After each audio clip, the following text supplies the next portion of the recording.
Hi, this is David and Sylvia's root beer making factory. It's September 21st, 2014, and Sylvia and I are making homemade root beer.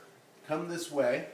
So we're going to put it all in a big pot, and we're going to boil it all up to our big pot.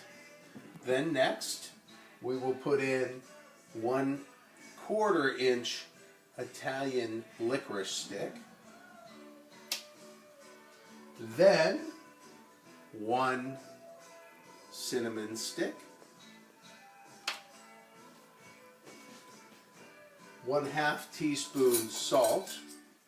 Okay, as we continue with our wonderful ingredients and mysterious ingredients, we've got 1 ounce of sassafras root. We've got 1 ounce of sarsaparilla root. We've got 1 ounce of cherry bark.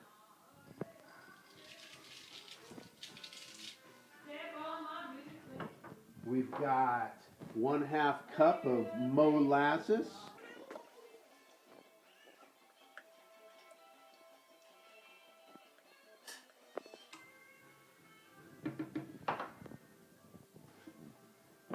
Six cups of sugar. It's a lot of sugar. That's 3. The second 3 cups of sugar.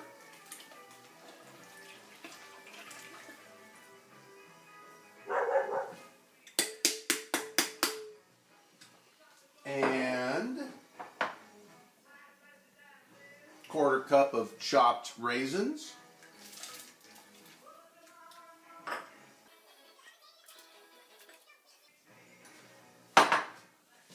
1/8 teaspoon of nutmeg.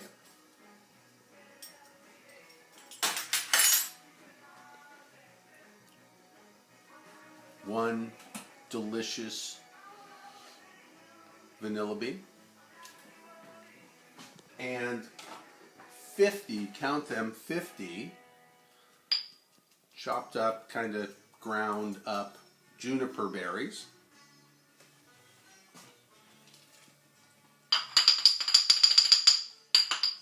And the piece de resistance, maraschino cherries, courtesy of our fine neighbor Doug Kramer, who has very good taste.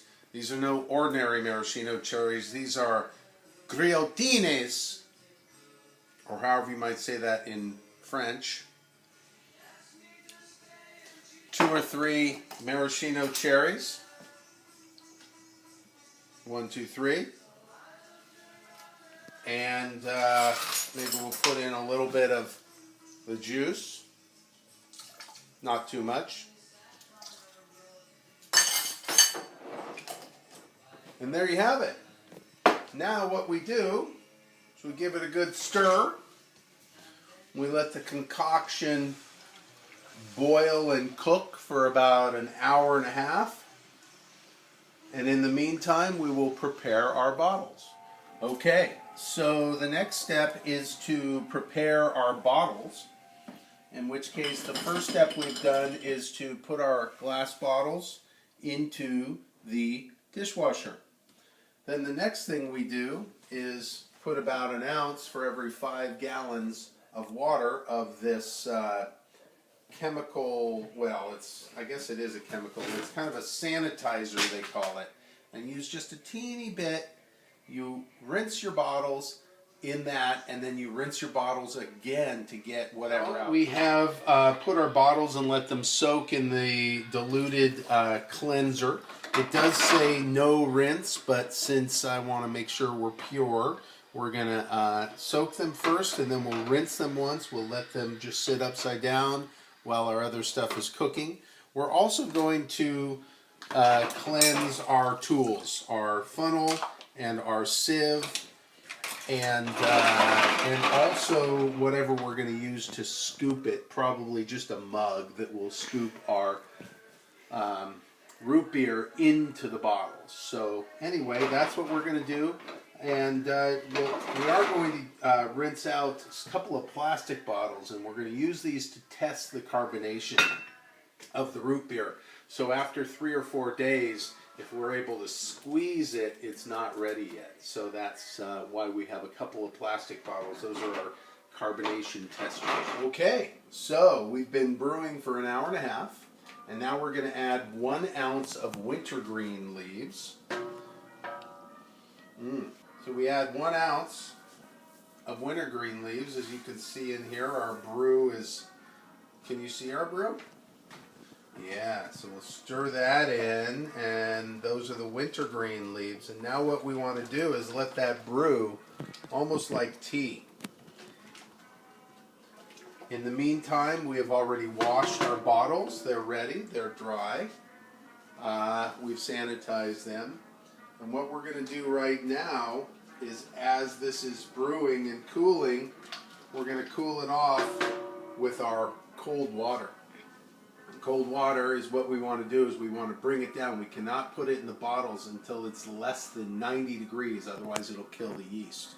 So we're going to add a 2-to-1 ratio, so about 40 ounces of cold water. We're now going to add 40 cups of cold water. We're going to taste it as we go. We've got to drop the temperature so we can bottle it with the yeast, and really what we want to do is dilute this 2-to-1, otherwise it's just be too intense. So here, this is 3 cups. 3, 6.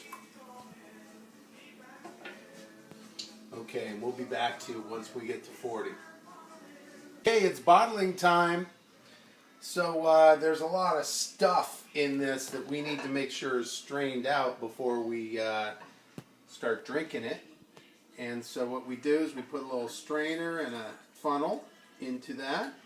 We need to leave about 1 inch at the top so that when it starts digesting the yeast and eating the sugars, that the bottles don't explode with the pressure and the carbon dioxide gas that is created. Okay, now we take brewing yeast and we put, you're supposed to put 7 or 8 grains in each bottle, which is what we're going to do. Okay, now it's time for the cap. Take the cap, you put it on there. Got this fancy contraption. Put that on there like that. Turn it a little bit. Keep going. Then you're supposed to shake vigorously for about 30 seconds. And that mixes the yeast and gets it going with the sugar. Then we take it, we put it in the box, put it in a dark place, and we let it sit for about 4 or 5 days. And then we test it.